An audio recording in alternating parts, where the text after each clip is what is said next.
District court ई filing portal पर आप कैसे अपने ऑब्जेक्शन को रिमूव करेंगे। नमस्कार, मैं advocate Sushil Kumar Munjal. Welcome to my channel law aware. आज इस वीडियो में मैं आपको ये दिखाऊंगा कि कैसे ई डिस्ट्रिक्ट पोर्टल पर आप कोई केस ई फाइल करते हैं और उसके बाद उसमें ऑब्जेक्शन आ जाता है, तो ऑब्जेक्शन को कैसे रिमूव करना है। तो आइए स्टार्ट करते हैं वीडियो। मैं आपको लेके चलता हूँ अपनी कंप्यूटर स्क्रीन पर। देखिए, सबसे पहले हम filing.e-court.gov.in खोलेंगे तो ये ऐसी स्क्रीन आपके सामने आती है। आपको अपनी स्टेट सेलेक्ट करनी होती है। इसमें जैसे मैंने दिल्ली सेलेक्ट कर लेता हूँ, तो मैं दिल्ली की यूज़र आईडी पासवर्ड है मेरे पास। तो जैसे आप मैंने पासवर्ड सेव किया हुआ है, तो आपको कैप्चा डालना है। देखिए, जब लॉगिन हो जाता है तो इस तरह से स्क्रीन आ जाती है हमारे सामने। हमारे ड्राफ्ट हो गए, कंप्लीटेड हो गई, सब कुछ स्क्रीन पे दिखाता है। तो आइए हम चलते हैं कि पहले हमने इस वीडियो में डिस्कस करना है कि ऑब्जेक्शन अगर आए तो कैसे उसको रीफाइल करना है। तो देखिए, इसमें ऑब्जेक्शन मेरे जैसे दो ऐप केसेस पे ऑब्जेक्शन आए हुए हैं, तो देखते हैं। ये देखिए, दो ऑब्जेक्शन मार्क किए हुए हैं। ऑब्जेक्शन क्या मार्क किया हुआ इन्होंने? Sir kindly annex case information format and civil checklist, ये ऑब्जेक्शन मार्क हुआ था। अब देखिए, सबसे बड़ी बात है कि जब इसमें ऑब्जेक्शन मार्क हो जाते हैं डिस्ट्रिक्ट कोर्ट की साइट पे, आप इसको दूर कैसे करेंगे, इसमें जो रिमूव कैसे करना है ऑब्जेक्शन। तो आपको ऑब्जेक्शन तो यहाँ पे दिख गए, ऑब्जेक्शन में आएंगे कि क्या क्या ऑब्जेक्शन है। उसके बाद क्या करना है, ये बहुत इंपॉर्टेंट है। उसके बाद प्लीडिंग में जाओगे तो प्लीडिंग में ये आ जाता है।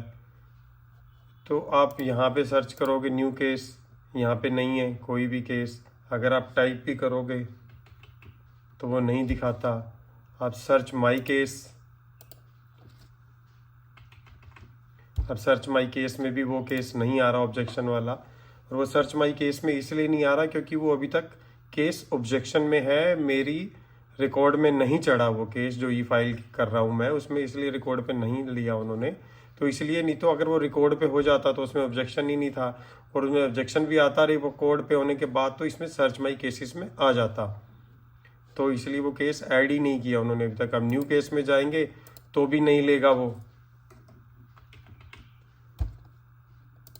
क्योंकि मेरा कोई न्यू केस अभी पेंडिंग ही नहीं है, ड्राफ्ट ही पेंडिंग नहीं है। यहाँ पे तो सिर्फ ड्राफ्ट लेगा।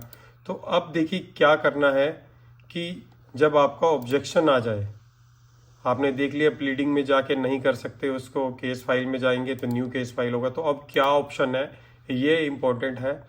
अब ऑब्जेक्शन रिमूव करने के लिए भी हमने क्या करना है, पहले जो ऑब्जेक्शन आए हैं, मेरे केस फॉर्मेट का और सिविल चेकलिस्ट का ऑब्जेक्शन आया और कोई ऑब्जेक्शन नहीं है, तो मैंने अपनी जो PDF बनाई हुई है उसमें ये ऑब्जेक्शन क्लियर कर लेने हैं। पहले अपलोड करने के लिए केस इन्फॉर्मेशन मैंने डाल लिया है, चेकलिस्ट भी मैंने डाल ली है, और जो उसकी PDF है वो आपको पता ही है कि वो OCR फॉर्मेट में होनी चाहिए, बुक मार्किंग होनी चाहिए। तो अब उसके लिए अब क्या करेंगे, अगर ऑब्जेक्शन वाले केस को रीफाइल करना है तो आप न्यू फाइलिंग में जाएंगे।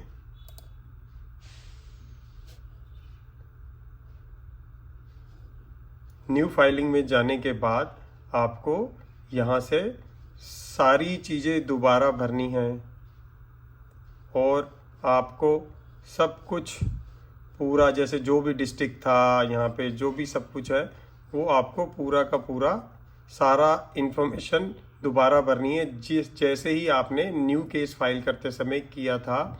क्योंकि वो ऑब्जेक्शन जब लगा देते हैं तो ऑब्जेक्शन रिमूव करने का कोई भी अभी ऑप्शन नहीं है पोर्टल में। तो आप उसको एज इट इज़ पड़ा रहने दीजिए, और न्यू केस में जाकर, न्यू केस फाइलिंग में जाकर आप वहाँ से दोबारा फाइल कीजिए। तो आइए मैं आपको दिखाता हूँ कि न्यू केस कैसे फाइल करते हैं। तो देखिए, मैंने जैसे डिस्ट्रिक्ट सेलेक्ट करना है तो मेरा साउथ है, तो मैंने साउथ सेलेक्ट कर लिया। अब ये पूछता है कि जज किसके सामने जानी चाहिए, डिस्ट्रिक्ट एंड सेशन है हमारा। अब मेरी जो एग्जीक्यूशन है, जैसे मैंने डाल दिया यहाँ पे सिविल एग्जीक्यूशन है, डाल दिया तो ओके हो गया। अब ये डिक्री पास कमर्शियल में थी तो कमर्शियल,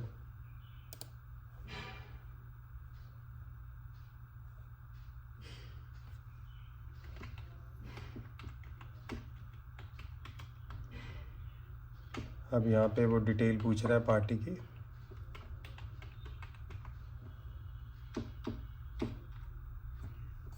यहाँ मोबाइल नंबर पार्टी का, और जब सबमिट कर देंगे एक ये जनरेट हो जाता है। तो इसके बाद एडीएल नंबर, तो इसके बाद आगे की डिटेल आपको भरनी है।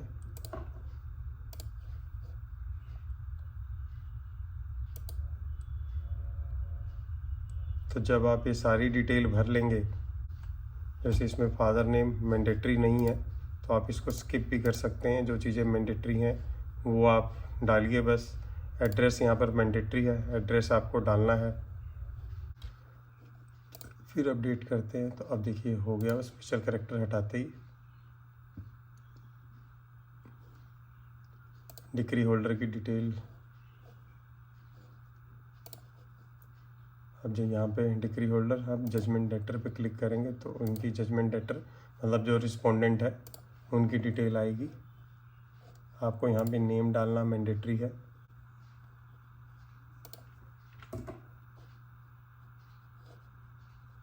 देखिए इसमें एज, फादर नेम कुछ नहीं मांगा हुआ, खाली यहाँ पे एड्रेस मांगा हुआ। एड्रेस आपको डालना है। जैसे आप एड्रेस डालेंगे तो इसमें भी आप देख लीजिए जो स्पेशल कैरेक्टर है वो हटा दीजिए।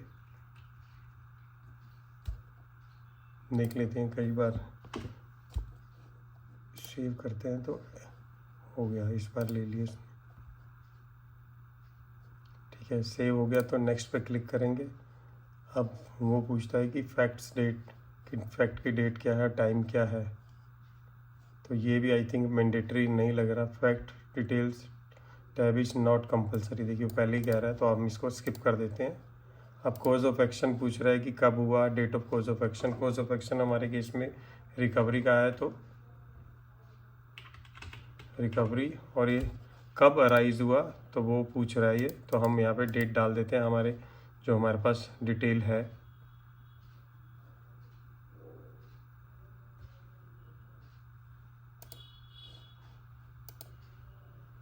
बाकी और भी कुछ मैंडेटरी नहीं है। अब एक्ट पूछ रहा है इसमें तो हम यहाँ पर ये मैंडेटरी है, कमर्शियल डाल देंगे।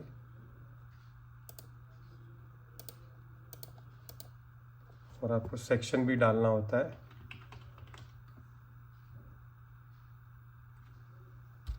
जो भी आपका रेलिवेंट सेक्शन है आप डाल देंगे, उसके बाद ऐड कर देंगे। देखिए यहाँ पे सारी डिटेल आ गई। प्लेंटिफ का नाम, रिस्पोंडेंट का नेम आप चेक कर लेंगे एक बार। अगर अभी तो आप ऐड कर सकते हैं, कुछ गलत है तो, उसके बाद नहीं तो नहीं। आप फैक्ट्स डिटेल भी, केस डिटेल भी आप देख लीजिए। यहाँ से सब जो जो आपने डाला सब दिखाता है यहाँ पे, लिटिगेंट। और फिर उसके बाद जाएंगे केस फाइल। अब वो पूछता है do you want to submit. Yes, देखिए अभी तक मैंने यहाँ पे पीडीएफ जो केस फाइल थी ऐड नहीं करी है, तो आप सबमिट पे क्लिक कर देंगे।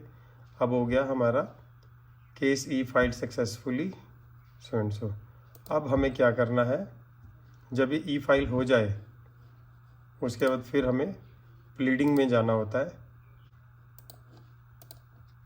देखिए जो प्लीडिंग में हम न्यू केस में आते हैं तो ये इसने दिखा दिया जो हमने अभी केस डाला था। तो इसको ओके करेंगे। तो यहाँ पे आपको फाइल ऐड करनी है, जो भी आपके सिस्टम पे सेव होगी फाइल। जैसे मेरे सिस्टम पे सेव्ड है, अटैच कर दी। देखिए इसमें एक और भी होता है कि आपको सिर्फ 20 MB से नीचे की फाइल ही लेनी होती है, तो ये आप अटैच करने से पहले ज़रूर मेक श्योर कर लेनी, तो यहाँ पे एरर आ जाता है। अब आपको यहाँ पे फाइल नेम भी डालना होता है जो आपने PDF का रखा होता है। उसके बाद आप ऐड फाइल पे क्लिक करेंगे, जो यहाँ पे है। ऐड फाइल पे क्लिक करते ही वो लोडिंग में चला जाता है। ये तो यहाँ पे आ जाती है आपकी फ़ाइल। उसके बाद आपको सबमिट पे क्लिक करना होता है। सबमिट हो गया, एडिशन सक्सेसफुली। अब इसके बाद भी एक और काम बचता है। उसके बाद आपको जाना है ई फाइलिंग सर्विस पे। ई फाइल सर्विस पे आप जाते जैसे ही जाएंगे तो ये ड्राफ्ट प्लीडिंग है। देखिए इसमें 2 आ रही हैं मेरी, तो मुझे इस पर क्लिक करना है। तो ये देखिए जो मैंने अभी ई फाइल किया वो यहाँ पे आ रहा है। अब मेरे को यहाँ से इसको सबमिट करना है बस। तो जैसे ही वो बोल रहा है कि GRN कोई मेरे को ओके नहीं करना है इसमें, तो मैं ओके कर रहा हूँ। तो ये देखिए जैसे ही मैंने उस पर सबमिट पे क्लिक किया तो डिग्री कमर्शियल ADL नंबर आ गया मेरे पास, ये सबमिट हो गई मेरी फाइल। अब ऐसे ही आप भी अपना केस फाइल कर सकते हैं। इस वीडियो में हमने देखा कि कैसे ई-डिस्ट्रिक्ट पोर्टल पर जाकर हमने अपने ऑब्जेक्शन को रिमूव किया। और अगर आपको ये वीडियो अच्छी लगी तो please like and share the video and subscribe my channel. Thanks for watching.